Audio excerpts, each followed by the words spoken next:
Hello students, welcome back to my channel Rachna's creation. कच्ची से कलम तक। मैं हूं रचना और आज हमारे प्री की क्लास का टेस्ट नंबर है 12। ये 12वां टेस्ट सीरीज है।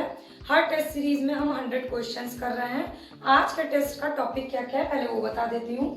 भूगोल में, भारत के भूगोल में भारत की नदियां। अब तक हमने इससे पहले गंगा नदी, ब्रह्मपुत्र नदी, भारत की दक्षिण भारतीय नदियां कर लिया। अब नदियों से बचे कुचे जो और क्वेश्चन इंपॉर्टेंट वो करेंगे। 10 क्वेश्चन विश्व के भूगोल में है। विश्व के देशों की सीमा रेखाएं जिनसे क्वेश्चन पूछे जाते हैं और जो इस साल के करंट अफेयर्स के हिसाब से इंपॉर्टेंट है। जो देश अर्थव्यवस्था में, कृषि जिसमें हम ट्रेडिशनल के साथ साथ करंट अफेयर्स भी कवर करेंगे। पॉलिटी में सर्वोच्च न्यायालय, ट्रेडिशनल और करंट अफेयर्स कवर करेंगे। पर्यावरण में जैव विविधता संरक्षण। विज्ञान में पादप पोषण। प्राचीन भारत में गुप्त प्रशासन। मध्यकालीन भारत में है मुगल कला जो कि बहुत इंपॉर्टेंट टॉपिक है। आधुनिक भारत में है असहयोग आंदोलन और स्वराज। तो ये जो है हमारे टॉपिक्स हैं आज के टेस्ट के। और अब देखते हैं हमारा टेस्ट के टॉपिक्स को कवर करने का पैटर्न क्या है, जो कि मैं अपने हर टेस्ट में बताती हूँ। मैं कवर कर रही हूँ इन सारे सब्जेक्ट्स के 6 to 12 एनसीईआरटी, 2 ऑथेंटिक किताब इन सारे सब्जेक्ट्स की। बैक ईयर क्वेश्चन पिछले 20 सालों में इन सारे टॉपिक्स, ये जो टॉपिक्स हैं 20 सालों में किसी भी प्रारंभिक परीक्षा में जो क्वेश्चंस पूछे गए हैं उनको कवर करवाते हुए नए क्वेश्चन आपके लिए क्या बन सकते हैं, यानी फॉरवर्ड लिंक क्वेश्चन भी कर रही हूँ। जिन लोगों ने अभी तक ये टेस्ट सीरीज नहीं देखा है उनके लिए मैंने इस वीडियो के नीचे डिस्क्रिप्शन बॉक्स में सारी क्लासेस की वीडियो लिंक, टेस्ट सीरीज की वीडियो लिंक, रिवीजन की वीडियो लिंक और पीटी से जुड़ी, तैयारी से जुड़ी गाइडलाइन की वीडियो लिंक शेयर की है, तो उस पर जाकर के देख सकते हैं। और अगर रोज इस टेस्ट सीरीज से फ्री ऑफ कॉस्ट जुड़े रहना है तो सब्सक्राइब बटन दिख रहा होगा, उसको क्लिक करके बेल आइकन प्रेस कर लीजिए, तो सारी टेस्ट सीरीज की नोटिफिकेशन फ्री ऑफ कॉस्ट आपको मिल जाएगी। तो चलिए शुरू करते हैं आज की टेस्ट सीरीज। सबसे पहले करते हैं आज के टेस्ट में हम पर्यावरण के क्वेश्चन। और पर्यावरण के क्वेश्चन में पहला आज का टॉपिक है जैव विविधता संरक्षण। जैव विविधता संरक्षण के लिए महत्वपूर्ण रणनीति कौन सी है? जैव विविधता संरक्षण के लिए सबसे महत्वपूर्ण रणनीति है जैवमंडल रिजर्व, जिसकी स्थापना की गई प्राकृतिक और अर्ध प्राकृतिक भूमि के संरक्षण के लिए। वनस्पति संरक्षण में स्वस्थान पद्धति कौन कौन सी है? तो स्वस्थान पद्धति है जैवमंडल आरक्षित क्षेत्र, राष्ट्रीय पार्क यानी नेशनल पार्क और वन्य जीव अभ्यारण्य। तो अगर आपको ऑप्शन वनस्पतिक उद्यान देता है तो वो आपका स्वस्थान पद्धति में नहीं आता है। बेसिकली जो जैव संरक्षण है उसमें 2 पद्धति होती है, एक इन सीटू और एक्स सीटू, स्वस्थान और बाह्य स्थान। इसके बाद आनुवांशिक विविधता रख रखाव किया जाता है। राष्ट्रीय उद्यान में आनुवांशिक विविधता रख रखाव किया जाता है किसके माध्यम से? तो रख रखाव किया जाता है इन सीटू संरक्षण, यानी जो 2 संरक्षण विधि बताया उसमें इन सीटू संरक्षण विधि द्वारा किया जाता है। एक्स सीटू में क्रायो बैंक एक्स सीटू संरक्षण के लिए कौन सी गैस सामान्यतः प्रयोग होती है? Nitrogen gas. एक्स सीटू संरक्षण एक ऐसी प्रक्रिया है जिसके द्वारा वनस्पति और जानवरों की विलुप्त प्राय प्रजाति का संरक्षण उनके प्राकृतिक आवास से पृथक किया जाता है।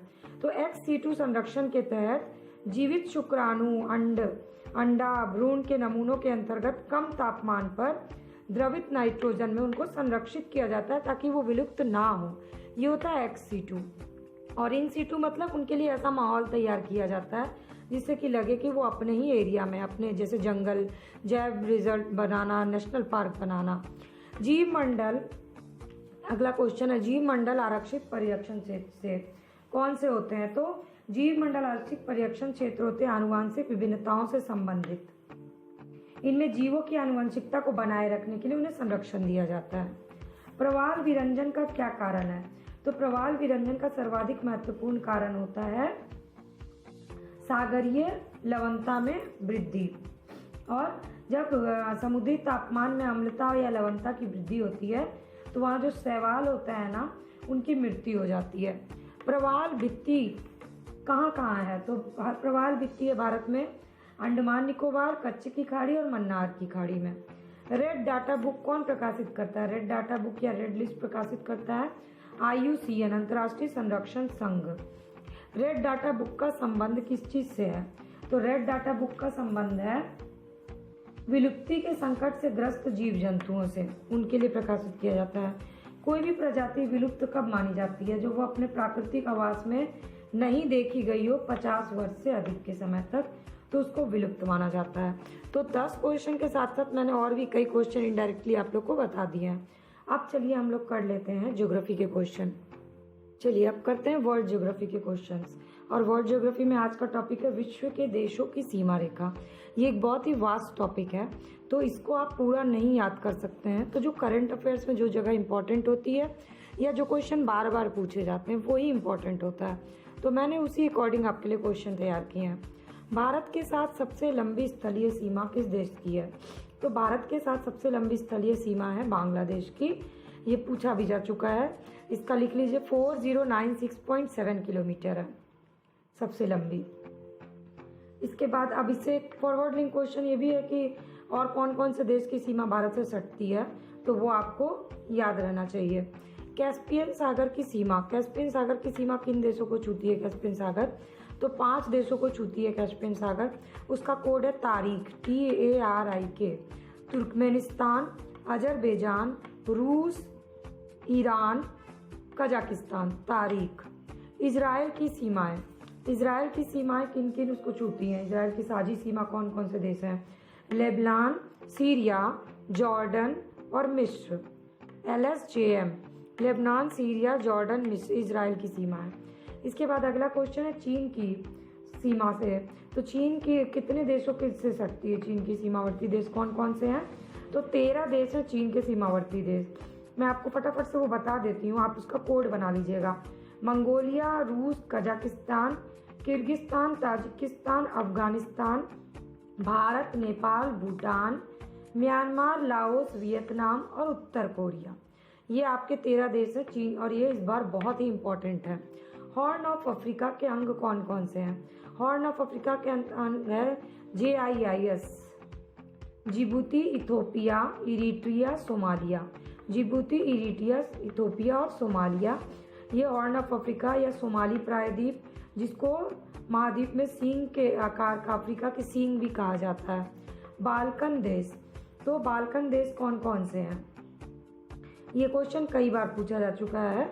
बाल्कन देश में टोटल कितने देश आते हैं? तो बाल्कन उसमें आते हैं कंट्रीज में टोटल 8 देश आते हैं। कौन कौन से देश हैं मैं आपको वो भी बता देती हूँ। तो वो देश हैं बाल्कन में जो स्थित है वो Albania, Bosnia Herzegovina, Bulgaria, Greece, Croatia, Serbia, Slovenia और रोमानिया। और इसका आपको मैप में देखना है तो आपको बहुत अच्छे से याद हो जाएगा। और अगर कोडिंग आपको चाहिए होगी तो आप मुझे कमेंट करके बताइएगा, मैं कोड बना के भी आपको मैसेज कर दूंगी, क्योंकि हर किसी का अपना एक कोड होता है, इसलिए मैं अपने कोड शेयर नहीं करती ज़्यादातर। स्कैंडिनेवियन देश कौन कौन से हैं? तो ये हैं NSF, नॉर्वे, स्वीडन और फिनलैंड। ये जो है नॉर्वे, स्वीडन और उत्तरी फिनलैंड है, और ये भाषा के आधार पर बांटे गए हैं। म्यांमार की सीमा कौन कौन से देशों को छूती है? तो म्यांमार की सीमा जो है वो बांग्लादेश, चीन, इंडिया, लाओस और थाईलैंड से लगी हुई है। और समुद्री सीमा जो है अंडमान सागर और बंगाल की खाड़ी से लगी हुई है। भूमध्य सागर कितने देशों की सीमाओं से छुआती है? 22 देशों से भूमध्य सागर की छुआती है। क्षेत्रफल के अनुसार देशों का क्रम कौन सा है? टॉप 5 आपको याद रखना है। रूस, कनाडा, अमेरिका, चीन, ब्राजील। ठीक है, ये आपको याद रहना चाहिए। तो ये हो गया वर्ल्ड ज्योग्राफी के। अब चलिए करते हैं इंडियन ज्योग्राफी। अब करते हैं ज्योग्राफी, वो भी इंडियन ज्योग्राफी। तो इंडियन ज्योग्राफी में आज है नदियों से रिलेटेड अन्य क्वेश्चन। गंगा, ब्रह्मपुत्र और दक्षिण भारत की नदियां हमने कर लिया है। हिमालय की, पहला क्वेश्चन है कि नदियों में से कौन हिमालय की सभी श्रेणियों को काटती है? तो सतलज नदी जो है वो हिमालय की सभी श्रेणियों को काटकर गहरे गार्ज का निर्माण करती है, तो इसका आंसर होगा सतलज। अब इसके बाद बंगाल की खाड़ी से रिलेटेड क्वेश्चन। तो क्वेश्चन है कौन सी नदियां बंगाल की खाड़ी में गिरती हैं? तो इसका आंसर है G2, K2, SBNP। G2 Ganga और गोदावरी, K2 कृष्णा और Kaveri, S Swarnarekha, B Brahmaputra, M Mahanadi और P Pennar. G2, K2, SBMP ये बंगाल की खाड़ी में गिरती है। दामोदर नदी पे कौन सा नहर निकाला गया है? दामोदर नदी पे निकाला गया है एडन नहर, 1938 में ही निकाला गया था। भूमि बंधित नदी, कौन सी भूमि बंधित नदी है? लूनी नदी जो है अरावली श्रेणी से निकलती है, भूमि बंधित नदी है, मतलब ये कहीं समुद्र में नहीं मिलती है। नदी पथ परिवर्तन, नदियों में सबसे अधिक नदी पथ परिवर्तन कौन सी नदी का है? तो कोसी नदी, और इसी के कारण से आप इसके नदी के में बाढ़ बहुत ज़्यादा आती है क्योंकि इसका मार्ग परिवर्तन बहुत होता है। खारी नदी किस अपवाह तंत्र का अंग है? खारी नदी जो है वो चंबल नदी की सहायक नदी है। चंबल यमुना की सहायक नदी है और यमुना गंगा की सहायक नदी है जो कि बंगाल की खाड़ी में गिरती है। इस प्रकार ये सभी नदियां बंगाल की खाड़ी की अपवाह तंत्र का अंग है। हिमनदों का स्रोत, हिमनद को किस किस नदी का स्रोत है? यमुना, अलकनंदा और मंदाकिनी का। त्रिवेणी नहर में किस नदी से पानी आता है? त्रिवेणी नहर में गंडक से पानी आता है। बेतवा नदी पर बनाया जा रहा है, भारत की किस नदी, बेतवा नदी पर बनाया जा रहा है? क्वेश्चन है कौन बेतवा नदी पे बनाया जा रहा है? कौन सा बांध? तो राजघाट बांध। सबसे ऊंचा पुल किस नदी पे, विश्व का सबसे ऊंचा पुल? तो चिनाब नदी पर विश्व का सबसे ऊंचा पुल बनाया जा रहा है। ठीक है, तो ये हो गया आपका इंडियन ज्योग्राफी का क्वेश्चन। अब हम लोग करते हैं इकोनॉमिक्स। चलिए, तो अब करते हैं इकोनॉमिक्स में कृषि। तो रफ्तार जो है वो किस चीज़ से संबंधित? ये एक योजना है Raftaar, remunerative approaches for agriculture and allied sector reservation. Raftaar संबंधित है कृषि से। इसका 2017-18 से 3 वर्ष की अवधि में इसका कार्यान्वयन किया गया है। मृदा स्वास्थ्य कार्ड योजना कहाँ शुरू किया गया? मृदा स्वास्थ्य कार्ड योजना राजस्थान के गंगानगर के सूरतगढ़ से शुरू किया गया था। पूर्ण जैविक राज्य का संयुक्त राष्ट्र पुरस्कार किस राज्य को मिला? तो भारत का पहला पूर्ण जैविक राज्य सिक्किम है, जिसको संयुक्त राष्ट्र समर्थित फ्यूचर पॉलिसी अवार्ड मिला। आयातित यूरिया में कौन सा तत्व अनिवार्य किया गया? तो आयातित यूरिया में अनिवार्य किया गया नीम लेपित यूरिया होना चाहिए, और ये आपके लिए इस बार बहुत इंपॉर्टेंट क्वेश्चन है। देश का पहला कीट संग्रहालय कहाँ है? देश का पहला कीट संग्रहालय कोयम्बटूर स्थित तमिलनाडु कृषि विश्वविद्यालय में है। 3 कृषि विश्वविद्यालय देश के कौन कौन से हैं? तो एक है इम्फाल में, दूसरा है झांसी में और तीसरा है मेघालय में। अब इनका बोर्ड है, मतलब कॉफ़ी बोर्ड कहाँ है और चाय बोर्ड कहाँ है? प्रमुख कृषि बोर्ड और मुख्यालय। कॉफ़ी बोर्ड है बैंगलोर में, मतलब साउथ के लोग ज़्यादा कॉफ़ी पीते हैं, कोड बना लीजिए। चाय है कोलकाता में, कोलकाता की चाय बड़ी अच्छी होती है। तंबाकू है गुंटूर में, मुंह में डाल के तंबाकू को गुंटूर मतलब चबा चबा के खाते हैं, कुछ ऐसा कोड बना लीजिए। मसाला है कोच्चि में, मसाला बोर्ड, और ये चारों बहुत इंपॉर्टेंट है। इसके बाद है बोवाइन फर्टिलिटी किस चीज़ से संबंधित है? बोवाइन फर्टिलिटी जो है वो दुग्ध उत्पादन में वैज्ञानिक पशुओं की नस्लों में सुधार की कोशिश से रिलेटेड है। पोमोलॉजी किस चीज़ का अध्ययन है? पोमोलॉजी जो है वो फलों की खेती का अध्ययन है। तो करंट और ट्रेडिशनल को मिला के मैंने आपको कृषि के इंपॉर्टेंट क्वेश्चन बता दिए, इससे पहले की वीडियो में भी मैंने बताया हुआ है। तो अब है पॉलिटी, और पॉलिटी में हमारा क्वेश्चन है आज सर्वोच्च न्यायालय सुप्रीम कोर्ट से। पहला क्वेश्चन है संविधान के मूल ढांचे का सिद्धांत। तो किस वाद में उच्चतम न्यायालय ने संविधान के मूल ढांचे का सिद्धांत प्रतिपादित किया था?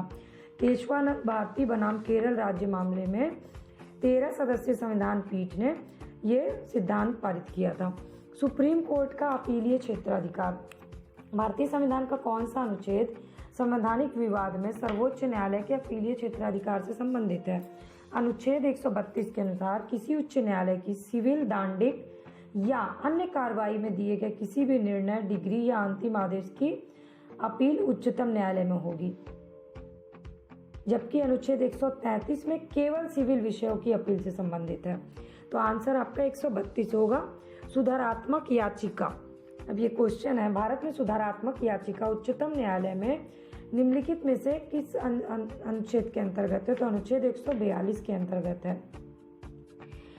इसके बाद अगला क्वेश्चन आपका संसद की कार्रवाई की जांच।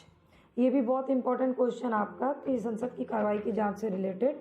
वैसे तो सुप्रीम कोर्ट का पहले का भी क्वेश्चन मैंने करा दिया है, पर आज के क्वेश्चन उससे पिछले क्वेश्चन के सीरीज को कंप्लीट करते हुए हैं। तो क्वेश्चन है संविधान के किस अनुच्छेद के अंतर्गत न्यायालयों द्वारा संसद की कार्रवाई की जांच करना प्रतिबंधित किया गया है? तो इसका आंसर है 122। अनुच्छेद 122 में न्यायालय द्वारा संसद की कार्रवाई की जांच न किए जाने का प्रावधान किया गया। न्यायिक पुनराविलोकन का आधार क्या है? तो इसका आधार है विधि का शासन। न्यायिक पुनराविलोकन का आधार विधि के शासन को बनाए रखना और विधि की सर्वोच्चता को स्थापित करना है। संविधान व्याख्या का अंतिम अधिकार, मतलब क्वेश्चन है आपका कि संविधान की व्याख्या का अंतिम अधिकार किसे है? तो संविधान का संरक्षक घोषित किया गया सर्वोच्च न्यायालय को, और उसे ही संविधान की व्याख्या का अंतिम अधिकार है। सुप्रीम कोर्ट से कानूनी मामलों में सलाह कौन ले सकता है? किसको अधिकार? तो राष्ट्रपति को अधिकार है। सुप्रीम कोर्ट का क्षेत्राधिकार किसके द्वारा बढ़ाया जा सकता है? तो संसद के द्वारा बढ़ाया जा सकता है। अउल्लंघनीय मौलिक ढांचा किसे कहा जाता है?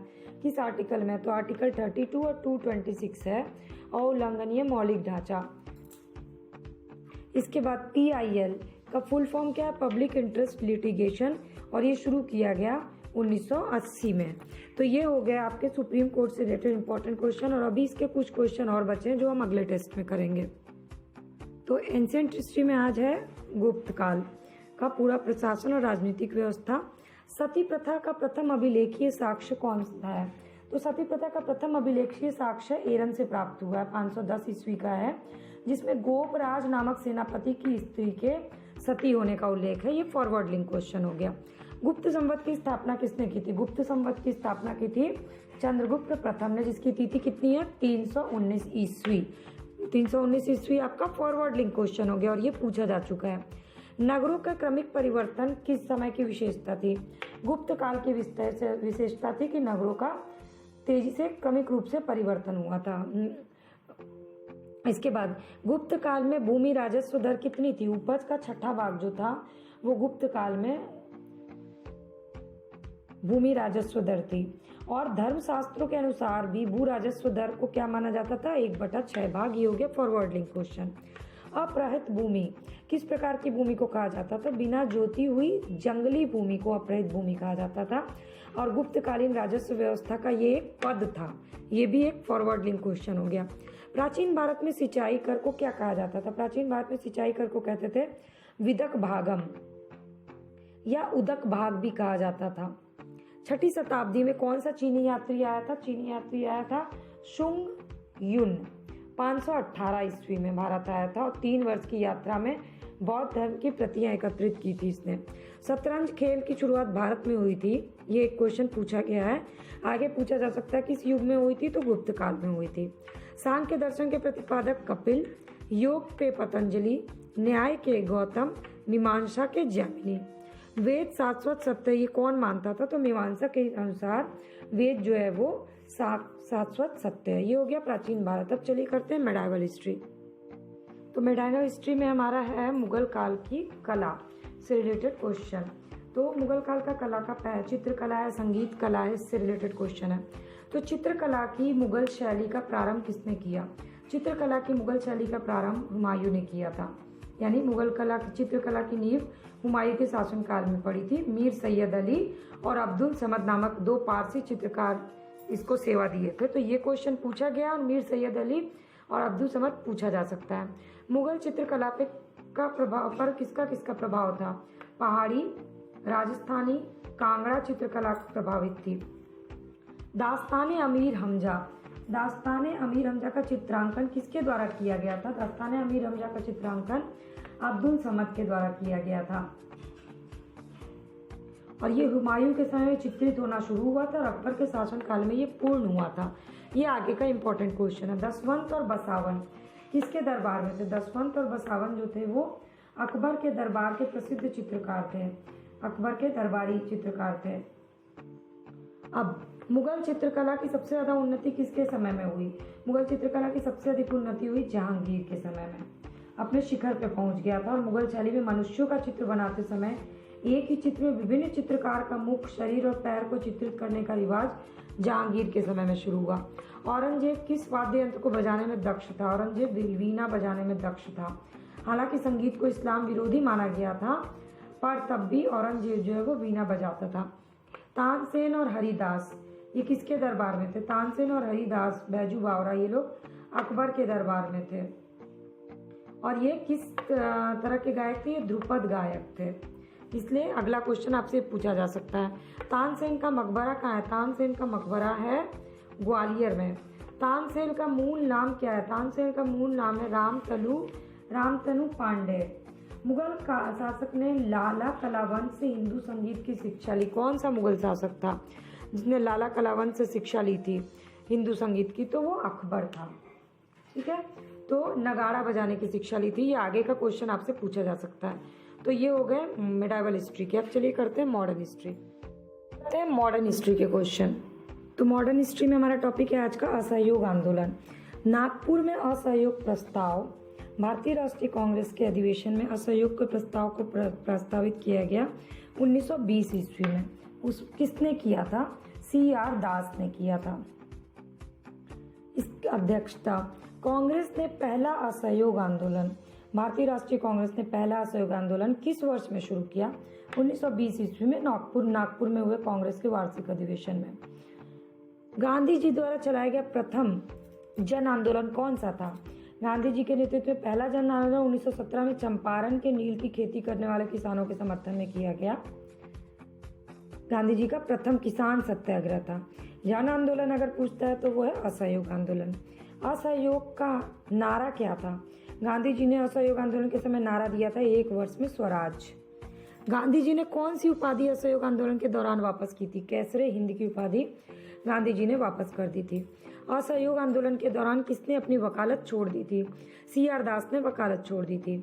असहयोग आंदोलन के दौरान राहुल सांस्कृतियान ने कहाँ नेतृत्व किया था? कहाँ के? तो छपरा।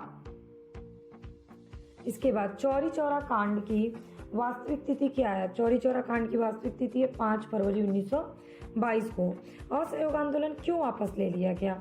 असहयोग आंदोलन चौरी चौरा कांड होने के कारण महात्मा गांधी ने इसे वापस ले लिया था। गांधी जी कहाँ थे जब चौरी चौरा कांड हुआ? तो गांधी जी उस समय बारदोली में थे। असहयोग आंदोलन कब समाप्त हुआ? असहयोग आंदोलन समाप्त हुआ 1922 ईस्वी में, वही चौरी चौरा कांड की घटना होने के बाद 12 फरवरी 1922 को। निंदा प्रस्ताव, गांधी जी के खिलाफ निंदा प्रस्ताव असहयोग आंदोलन को बीच में ही वापस लेने से गांधी जी के विरुद्ध निंदा प्रस्ताव किसने प्रस्तुत किया था? डॉक्टर मुंजे ने किया था। विदेशी वस्त्र के जलाने का विरोध किसने किया था? विदेशी वस्त्रों को जलाने का विरोध रविन्द्रनाथ टैगोर ने कहा था और उन्होंने गांधी जी को लिखा था, यह निष्ठुर बर्बादी है। ये आगे का क्वेश्चन आपके लिए इंपॉर्टेंट हो सकता है। असहयोग का मुख्य प्रतिफल क्या था? असहयोग आंदोलन का मुख्य प्रतिफल था हिंदू मुस्लिम एकता। असहयोग आंदोलन की असफलता के बाद कौन सी पार्टी का गठन हुआ? असहयोग आंदोलन की असफलता के बाद स्वराज पार्टी का गठन हुआ। स्वराज पार्टी की स्थापना किसने की थी? CR दास और मोतीलाल नेहरू ने की थी। देशबंधु किसको कहा जाता था? CR दास को देशबंधु कहा जाता था। स्वराज आम जनता के लिए होना चाहिए, स्टेटमेंट किसका था? CR दास का था। सेंट्रल लेजिस्लेटिव असेंबली के प्रथम अध्यक्ष कौन थे? तो इसके प्रथम अध्यक्ष थे वल्लभ भाई पटेल। ये स्वराज पार्टी के सह संस्थापक भी रहे हैं। इसके बाद अगला क्वेश्चन है आपका, मदन मोहन मालवीय और मोहम्मद अली जिन्ना इंडिपेंडेंस पार्टी बनाने का निर्णय लिया 16 दिसंबर 1922 को। किन लोगों ने? मदन मोहन मालवीय और मोहम्मद अली जिन्ना ने। तो आज हमने असहयोग आंदोलन और स्वराज पार्टी से इंपॉर्टेंट क्वेश्चन कर लिए और मैंने हर क्वेश्चन के थ्रू आपको फॉरवर्ड लिंक भी बता दिया। अब हमारा बच गया आखिरी का 10 क्वेश्चन साइंस का। अब अभी तक इस क्लासेस को देखा है तो लाइक, कमेंट और शेयर करना मत भूलिएगा। और रोज की क्लास से फ्री ऑफ कॉस्ट अपडेट है ना, तो सब्सक्राइब बटन क्लिक करके बेल आइकन को प्रेस कर लीजिए, तो सारी नोटिफिकेशन आपको फ्री ऑफ कॉस्ट मिलेगी। तो अब लास्ट का साइंस का क्वेश्चन है पादप हार्मोन। सबसे पहले है फ्लोएम से क्वेश्चन हमारा। तो और ये क्वेश्चन पूछा गया है, पौधे में फ्लोएम मुख्यतः उत्तरदायी होता है आहार वहन के लिए। पौधे के विकास के लिए जरूरी क्या क्या तत्व होते हैं? पौधे के विकास के लिए पोटेशियम, कैल्शियम और मैग्नीशियम की जरूरत होती है।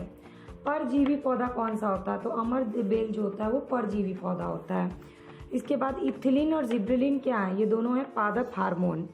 गैसीय रूप में कौन सा हार्मोन पाया जाता है? एथिलीन जो है वो गैसीय रूप में पाया जाता है। कृत्रिम रूप से फल पकाने के लिए कौन से हार्मोन का प्रयोग होता है? बहुत इंपॉर्टेंट क्वेश्चन है। एसिटिलीन का प्रयोग कृत्रिम फल रूप से फल को पकाने के लिए होता है। फल को परिपक्व बनाने के लिए किस हार्मोन का प्रयोग होता है? तो एथिलीन का प्रयोग होता है, वही जो कि गैसीय हार्मोन है। कोशा विभाजन का काम कौन सा हार्मोन करता है? कोशा विभाजन का काम साइटोकाइनिन करता है। बौनी प्रजाति को लंबा करने के लिए किस हार्मोन का प्रयोग होता है? जिब्रेलिन का प्रयोग होता है बौनी प्रजाति को लंबा करने के लिए। बिना परागण के फल का विकास कर दिया जाता है, उसके लिए किसका प्रयोग होता है? ऑक्सिन का प्रयोग होता है। ये 10 क्वेश्चन जो है ना पादप हार्मोन से हैं और ये 10 क्वेश्चन आपके लिए बहुत ही इंपॉर्टेंट है, तो प्लीज़ इसको याद कर लीजिए अच्छे से। और अगर आपको ये पूरी टेस्ट सीरीज अच्छी लगी होगी तो लाइक, कमेंट और शेयर करिएगा। और डिस्क्रिप्शन बॉक्स में बाकी टेस्ट सीरीज की लिंक दी हुई है, उसको क्लिक करके ज़रूर देखिए।